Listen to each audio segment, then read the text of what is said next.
There's a generation of people on the left of the Labor Party who, since they were at uni, have held one foreign affairs issue close to their hearts. It's Palestine. This issue has raged at every Labor Party national conference and night at the pub. People in Labor's right factions tend to support Israel. People in the left tend to support Palestine. And after decades of Labor's right being dominant, now the left is in charge, and two of its leading lights are Prime Minister Anthony Albanese and Foreign Minister Penny Wong. This issue of Palestine has been a pretty niche conversation in the rest of Australia for many years. It's deeply important in migrant communities and within those Labor Party brawls, but it wasn't exactly in the zeitgeist. But now everyone in the corner shop has an opinion, thanks to the war presently raging between Israel and Hamas, the organisation which governs millions of Palestinians living in the Gaza Strip. And so Labor's internal fight has exploded out of the pub at the very apex of power, the cabinet table, and our relationships with crucial allies like the United States and the United Kingdom. Ever since Hamas fighters swarmed into southern Israel and massacred civilians on October 7, prompting a sweeping retaliatory invasion of Gaza by Israel, the Albanese government's language and actions on this issue have been watched closely. It's been a delicate balance.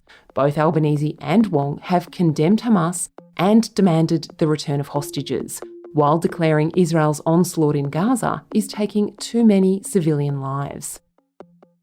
And on Tuesday, Foreign Minister Penny Wong set it all alight.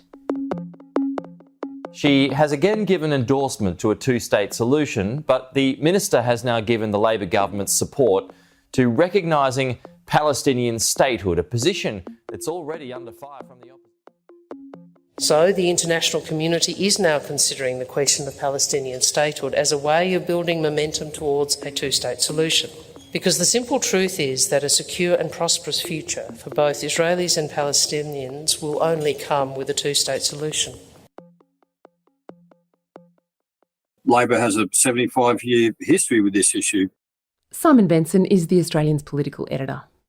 As you know, Australia was one of the first countries to sign up in 1947 to it was actually the first country in 1947 to vote in favour of UN partition resolution, which, as we know, ultimately led to the creation of Israel as a state, established diplomatic relations with Israel in 1949 and presided over the vote that admitted Israel to the UN, all under the Labor Chifley government. So it does have a long history. Things changed in the Whitlam era, post the Yom Kippur War and the oil crisis, which saw a bit of a shift in policy and an ascendancy of the left's position on this issue. The two-state solution is the only hope of breaking the endless cycle of violence. On Wednesday, Treasurer Jim Chalmers and the PM spoke in support of Wong. The issue on a two-state solution is one that Australia has had for a long period of time. And indeed, in statements that we have made, we've consistently said that we need a long-term political solution in the Middle East, which is the right of Israel to continue to exist within secure borders, and for a way of that security being enhanced is obviously being recognised by other states in the region. In order for that to happen, there needs to be, as well, a two-state solution, justice for Palestinians in a way that is secure for Palestinians and secure for Israelis. How much of an escalation is Penny Wong's speech, do you think, Simon? It certainly is. And for a seasoned operator like Penny Wong, she knows what she's saying. There can be no misinterpretation of it. It's definitely shifted the dial in terms of where Labor foreign policy doctrine is on this issue. So I think it's created a lot of concern amongst the more pro-Israeli members of the caucus. I think her critics on this will claim that she's exploiting political opportunity here for an outcome that the left would dearly love to have anyway. Yeah, so that idea is that this is something the left has always wanted, that we know that Penny Wong has always been very concerned about the fate of the Palestinians and interested in Palestinian statehood. And the idea that you're talking about is that now it's an opportune moment because people do care about it suddenly. The vast majority of Australians have some sort of opinion about this issue. Well, they do, and they always have, because it's not the first time it's come up. What has changed is the dynamics of the party. Bob Hawke was a staunch supporter of Israel. He famously went to battle with Gough Whitlam over the issue, and he largely kept that very pro-Israeli position firm as part of the Labor heritage post-Whitlam. In his later years, he shifted a bit, as we hope, but since then, things have changed. Julia Gillard was very pro-Israeli. She was undone by Bob Carr on the observer status vote in the UN in 2013. It's been an issue that has divided the Labor Party for a long time. And when the Middle East erupts like it is now, and it has before, it inevitably feeds back into the diaspora community on both sides in Australia and inevitably reopens those wounds within the Labor Party on this issue. And that's what we're seeing again. What you have now is a leadership at the federal level which is dominated by the left. Anthony Albanese is of the left, Penny Wong is of the left. So that dynamic has changed. And I think what you're seeing is an expression of that through the Foreign Minister's comments. Coming up, what a two-state solution actually looks like.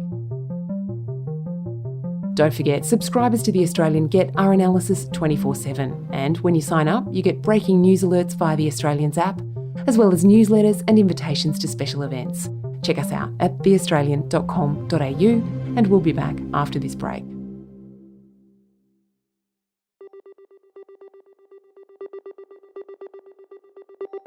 So what is a two-state solution? The Labor left's position is that Palestinian statehood is the only way to finally stop the bloodshed. That means recognising Palestine as a nation with its own government, flag, and maybe even an official military force of its own.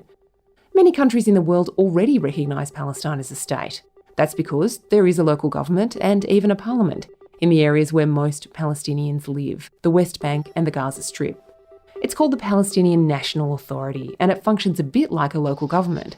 It oversees infrastructure, education, and services like garbage collection, while Israel mainly keeps control of security. There's been internal conflict within the Palestinian Authority between, guess what, two factions, Fatah and Hamas. Fatah rules the West Bank. In 2007, Hamas was elected to govern Gaza. Neither the West Bank nor Gaza has had elections in more than 15 years. The problem for Israel is that Hamas vows to wipe Israel from the map. So Israel would never agree to the formation of a completely independent Palestinian state. For many Australian Jews and Muslims, this is deeply felt. How much do you think it's a vote changer in those Western Sydney seats, Simon, even where people do have very strongly held views? Would it change their votes, and where would they go? Who would they vote for? I don't necessarily think it is a vote changer, not in those Western Sydney seats. I think it certainly becomes an issue in the inner city seats when the Greens are in play and the obvious wedge that they're trying to orchestrate with Labor on this issue in those inner city seats. But in those Western Sydney seats, those sort of Muslim minorities, and that vote is largely already in Labor seats, and none of them are particularly marginal, I'd have to say. So I think it's more of just a reflection of where the party finds its constituencies.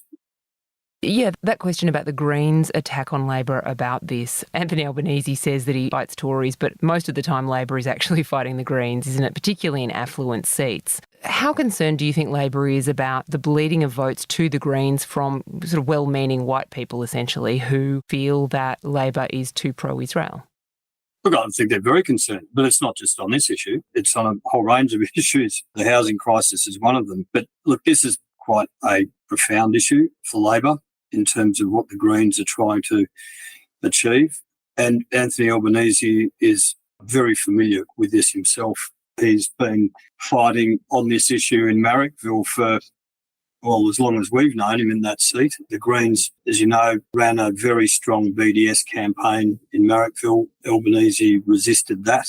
And he's historically kept his views on this issue, in a contemporary sense anyway, largely hidden. But he's certainly not unfamiliar with the dynamics of the domestic politics on what is essentially a foreign policy issue.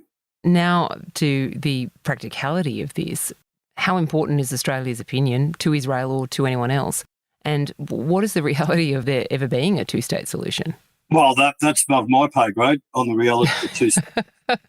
You can sort out the Middle East crisis, can't you, Simon? It's been beyond most world leaders for the best part of 50 years, hasn't it? So what the critics of Penny Wong will say, and it's hard to disagree with, that she's putting the cart before the horse by recognising Palestinian statehood before you get a durable peace settlement to a two-state solution. You are undermining the foundations of what that state would be. Now, Israel is never going to accept another state alongside it that is committed to its eternal destruction. So what Penny Wong is doing, I think she is aware of that, the realities of it and the practicalities of it.